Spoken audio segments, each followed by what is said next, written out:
The rooftop garden of the Fairmont Grand was exactly the kind of place where old money went to remind itself it was still relevant.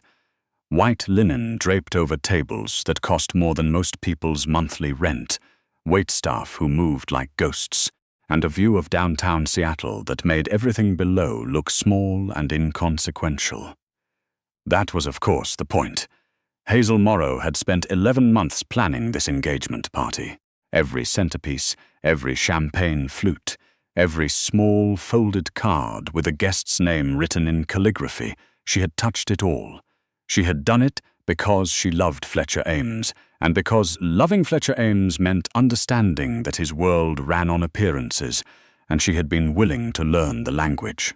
She was 28 years old, 5'4", with dark eyes and a laugh that could fill a room. She had graduated summa cum laude from Georgetown, run the analytics division of a regional logistics firm before she was 26, and could dismantle a flawed business proposal in under 3 minutes. She was also, by the standards of Fletcher's social circle, the wrong size. Nobody said it directly. They never did. It lived in the pauses, the microsecond too long before his mother smiled, the way his friends' girlfriends would glance at each other when Hazel walked toward a table. It lived in the comment Petra Langley made 8 months ago at a charity luncheon.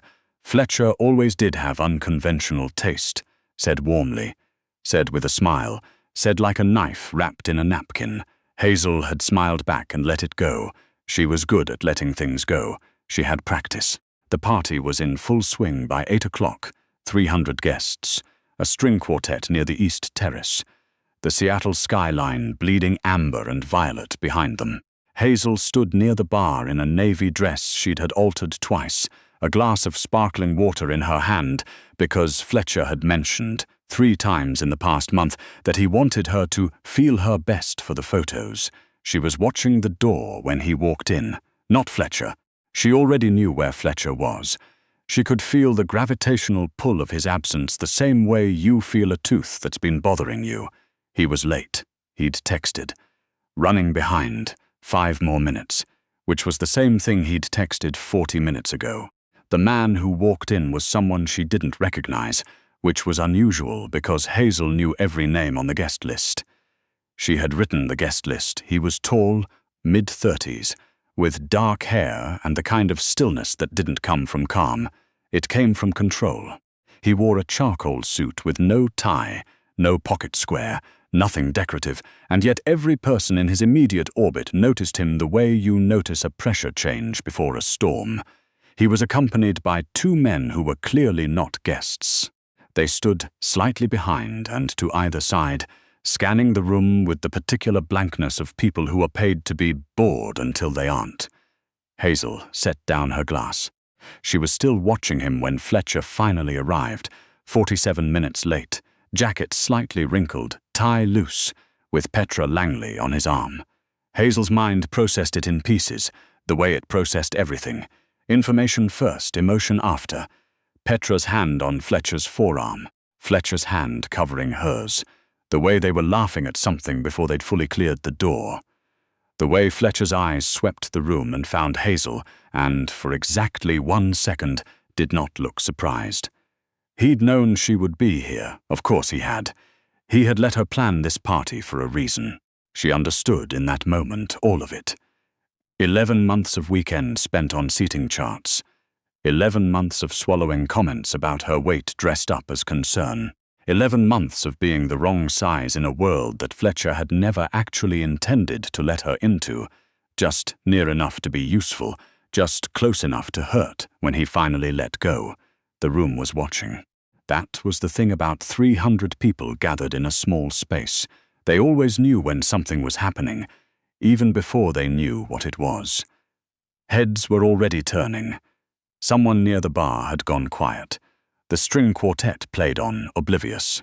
Fletcher crossed toward her with the particular walk of someone who had rehearsed this and was trying not to show it. Petra hung back, wearing an expression Hazel recognized from business negotiations. The careful neutral of someone who has already won. Hazel. Fletcher's voice was low. He had the grace, at least, to look uncomfortable. I was going to talk to you before. I wanted to do this privately. You're 47 minutes late to our engagement party, Hazel said. Her voice was steady. She was proud of that. And you walked in holding someone else's hand. It's not, don't. The word came out quiet and precise, the way she delivered findings in a boardroom. Don't tell me what it is, I have eyes. Around them, the radius of silence was expanding. People were stepping back, creating space the way crowds always do when they sense something breaking, not out of respect, but out of the desire to see it clearly. Fletcher lowered his voice further. I'm sorry. I am. But Hazel, you have to understand. This was never, he stopped. Started again. You and I were always more of a what? She looked at him, not with tears, not yet. With the same focused attention she brought to every problem that needed solving. Finish the sentence, Fletcher. I want to hear you finish it. He didn't, because there was no version of that sentence that didn't confirm exactly what she already knew, that she had been a placeholder, a detour, something he'd kept around because it was easy, or because some part of him had genuinely liked her without ever intending to choose her. You can keep the ring, he said finally, like this was a kindness. She looked at the ring on her finger. Princess cut, platinum band, selected with her input, because Fletcher had said he wanted her to love it. She slid it off and set it on the nearest table, next to an untouched plate of canapes. Keep it yourself, she said. You paid for it. She walked toward the exit with her chin level and her steps unhurried, and she did not look back. And the only reason she knew 300 people were watching was because the room had gone that particular kind of quiet that only happens when everyone has decided, collectively, not to breathe. She made it to the elevator before her hands started shaking. She was still sitting on the bench outside the hotel's side entrance, shoes off, feet on cool concrete, the Seattle night pressing in around her, when she heard footsteps that didn't belong to the valets. She looked up. It was the man from the party. The one she hadn't recognized. He was standing a few feet away, not crowding her, holding 2 glasses of water with the practiced ease of someone who carried things without drawing attention to it. You forgot your drink, he said. Hazel stared at him. I wasn't drinking. No. He offered one of the glasses anyway. But you look like you might want to start. Despite everything, despite the wreckage of the past 40 minutes, despite the shaking in her hands, she almost laughed. Who are you? Reese Calder. He said it without inflection, the way people say their name when they're accustomed to watching other people react to it. I was a guest. You weren't on the list. No, he agreed, I wasn't. She took the water, not because she wanted it, but because her hands needed something to do. Why were you there, business? He sat down on the far end of the bench, giving her more space than was strictly necessary. The Ames family and I have an ongoing arrangement. I was there to remind Fletcher of the terms. Hazel turned that over in her mind. The Ames family's logistics contracts, the rumors she'd heard, never confirmed, about where their expansion capital had actually come from in 2019. She had done the analytics on 3 of their major accounts, and there had always been numbers that didn't quite resolve. Revenue that appeared and disappeared like tidal water. She looked at Reese Calder more carefully. The stillness she'd noticed before wasn't just composure. It was something older than that. It was the specific peace of someone who had long since stopped being afraid of the room he was in, because he was always in every room, the most dangerous thing in it. You're not in logistics, she said. Something shifted in his expression. Not surprise exactly, but something adjacent to it. Recalibration. No, the men with you aren't assistants. No, and you came to a 300-person party without an invitation to remind a man of his financial obligations. She tilted her head. That's a very particular way to send a message. Fletcher Ames responds better to witnesses, Reese said. He's always been more concerned with what people see than what he owes. Hazel thought about the ring. The way Fletcher had said keep it like he was settling a tab. He didn't pay you back, did he? She said. It wasn't a question. Reese looked at her for a long moment. You're very quick. I'm a data analyst. Pattern recognition is the job. She drank some of the water. Her hands had almost stopped shaking. "You should know that whatever agreement you had with Fletcher Ames is almost certainly unsecured. He refinanced the Bellevue property in March.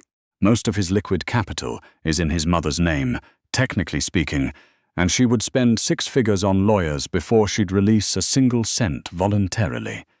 Silence. "The Petra situation is probably not unrelated," Hazel continued, her voice going flat and methodical the way it did when she was working through a problem out loud. "The Langleys have 3 commercial properties in Capitol Hill. If Fletcher is trying to access liquid assets without going through his mother, a relationship with Petra Langley is actually a functional strategy." She paused, "which is disgusting, but functional." Rhys Calder was looking at her the way people sometimes looked at her when she did this, like they'd reached for something they expected to be light and found it immovable.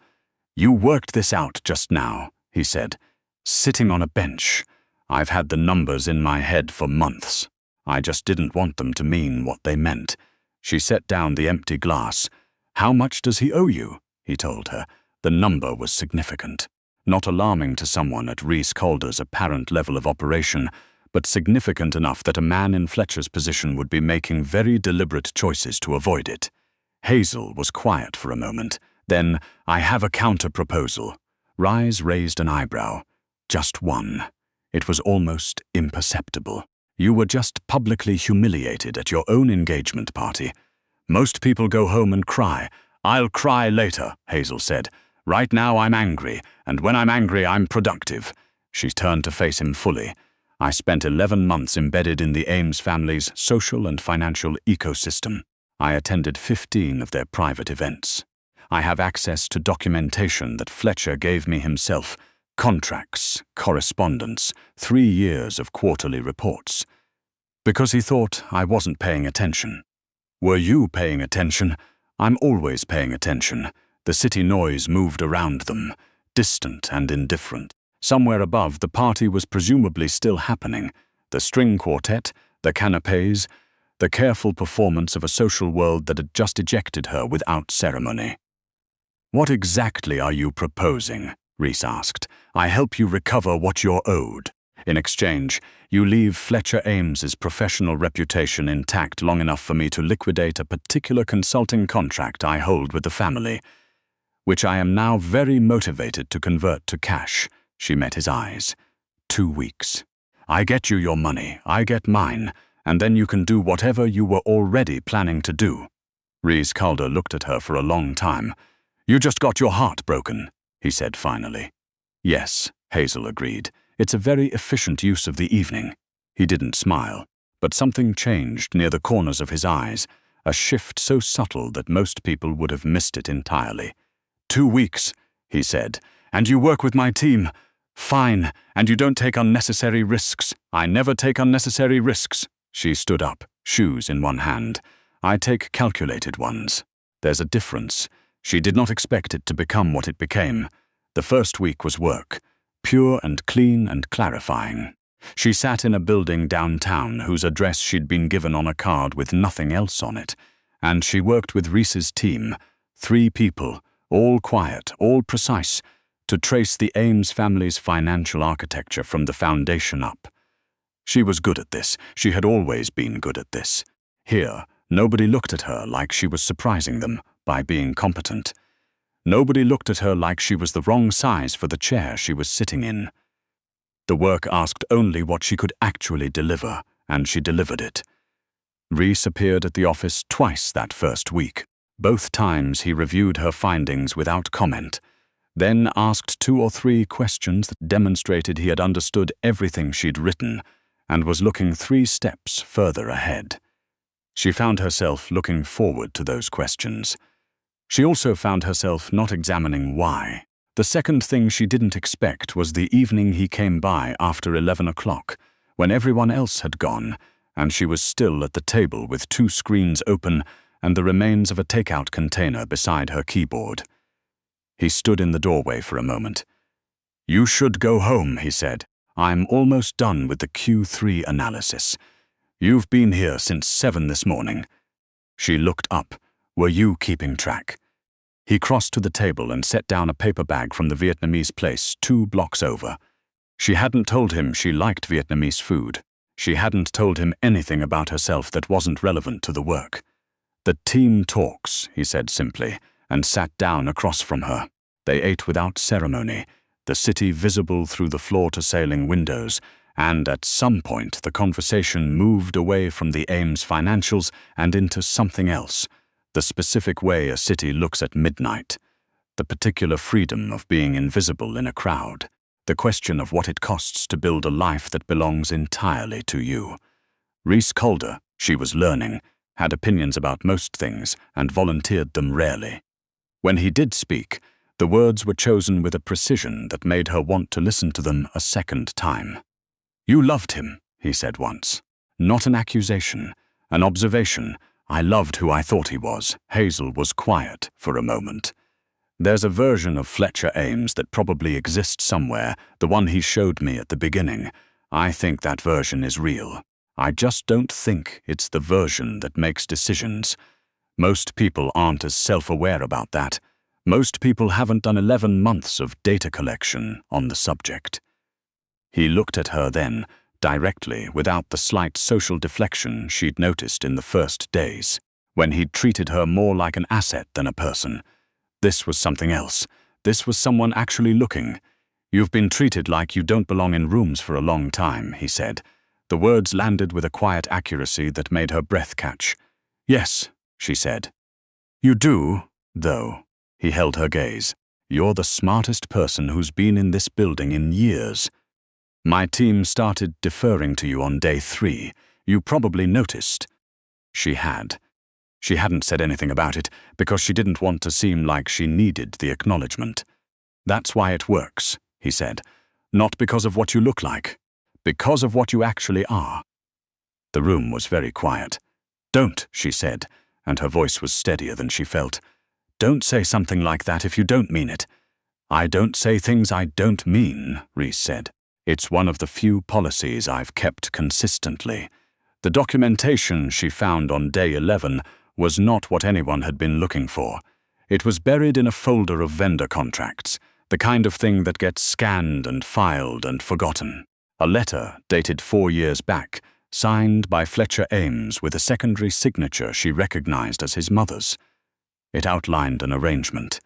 Not financial fraud precisely, but close enough that any serious legal review would result in consequences that Fletcher had apparently calculated would never arrive. He had calculated wrong. She brought it to Riss at 8 in the morning and put it on the table between them and watched him read it. He read it twice, then he looked up. "This is enough," he said. "It's more than enough." Hazel sat down. "Fletcher thought I was decoration. He gave me access to his family's files because it made him look successful. Look at my accomplished girlfriend, isn't she useful?" And he never once considered that I was actually reading them. Something moved across Reese's face. Not anger, exactly. Something slower and more deliberate than anger. "He spent a year treating you like a prop," Reese said. "Yes, and you spent a year being better at your job than he deserved." "Also yes." Reese was quiet for a moment. Then, "Hazel." It was the first time he'd used her first name. She noticed that. She noticed everything. "You don't have to wait for the consulting contract," he said. "I'll cover the remaining 2 weeks of your arrangement. You've more than delivered." She shook her head. "That's not why I'm staying." The silence between them was different from all the previous silences. It had weight and direction, and it was pointed somewhere specific. "Why are you staying?" he asked. She looked at the window at the Seattle morning coming in gray and clean and unhurried. "Because for the first time in a year," she said, "I'm in a room where I don't have to pretend to be less than I am." She was the one who walked into the Ames Group's quarterly review meeting on day 14. Not Reese. He didn't attend. He didn't need to. What he sent instead was Hazel, with a portfolio and the particular kind of calm that comes from holding the only copies of documents that can end a man's career. Fletcher was there, and his mother, and Petra Langley, who'd apparently assumed a formal advisory role at some point in the past 2 weeks and had not thought to check whether anyone was paying attention. Hazel set the portfolio on the table and sat down. For 37 minutes, she walked them through exactly what she'd found. Not with anger. She'd resolved the anger somewhere around day 8, when she'd realized that Fletcher's betrayal had accidentally freed her into the most interesting work of her professional life. She walked them through it with the methodical precision of someone presenting findings to a board, which was exactly what she was doing. When she was done, the room was quiet in the specific way of people who are trying to calculate their options and finding each one more limited than the last. "You have 2 choices," Hazel said. "You can engage with the terms Mr. Calder has outlined, or you can decline to engage, in which case this portfolio finds its way to the appropriate regulatory body, and we have a different kind of conversation entirely." She looked at Fletcher directly. "Either way, I would recommend against assuming that nobody noticed. Fletcher's mother made the decision in the end, which was really the only way it was ever going to go." Afterward, outside, the October air was sharp and clean, and Reese was waiting on the sidewalk in that way of his, not leaning, not checking his phone, simply present and unhurried, as though Seattle had arranged itself around him while he waited. "Done?" he said. "Done." She pulled her coat tighter. "Fletcher is going to have a very bad winter. He brought it on himself. He did." She looked up at him. In the grey morning light, the control that usually defined his expression had loosened slightly, something quieter underneath it. "The Langley properties are going to matter in about 4 months, by the way, when the Capitol Hill rezoning goes through. If you were thinking about that area." He almost smiled. She was beginning to learn the architecture of that, the specific stillness that preceded it. "I wasn't thinking about that area until now. You could tell me more about it," he said over dinner. Hazel was quiet for a moment.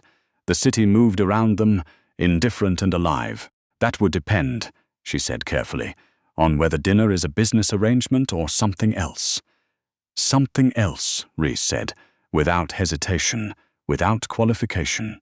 She looked at him, this man who had watched her work for 2 weeks and asked the questions that went 3 steps further, who had brought Vietnamese food at 11 o'clock, and told her she was the smartest person in the building without making it sound like a surprise. "Okay," she said, not swept off her feet, not dazzled, just yes, chosen and choosing back. 3 months later, Fletcher Ames gave an interview in a business publication in which he described his transition away from legacy family holdings as a proactive decision. The journalist, to their credit, seemed skeptical. The comments were not kind. Petra Langley's name did not appear anywhere in the article. Hazel read it on a Tuesday morning in the corner office of a financial consultancy that had, over the previous 12 weeks, quietly absorbed 3 of the most complex accounts she'd ever managed. Her name was on the door. She had negotiated that detail specifically, and Riss had not argued because he understood by then that she didn't need his permission. She needed, as she had put it, a room that fit. Her phone buzzed. "Dinner tonight. I found the place on Pike with the braised short rib you mentioned." "Ah." She set the phone down. Outside, Seattle was doing what Seattle does in January. Grey sky, low clouds, rain that looked like it had always been there and always would be. She had grown up thinking of weather like this as something to endure. She was reconsidering that position. She typed back, 7. "Don't be 47 minutes late." His response came in under 10 seconds. "I'm never late." She smiled at her phone, and then she put it away, and she went back to work.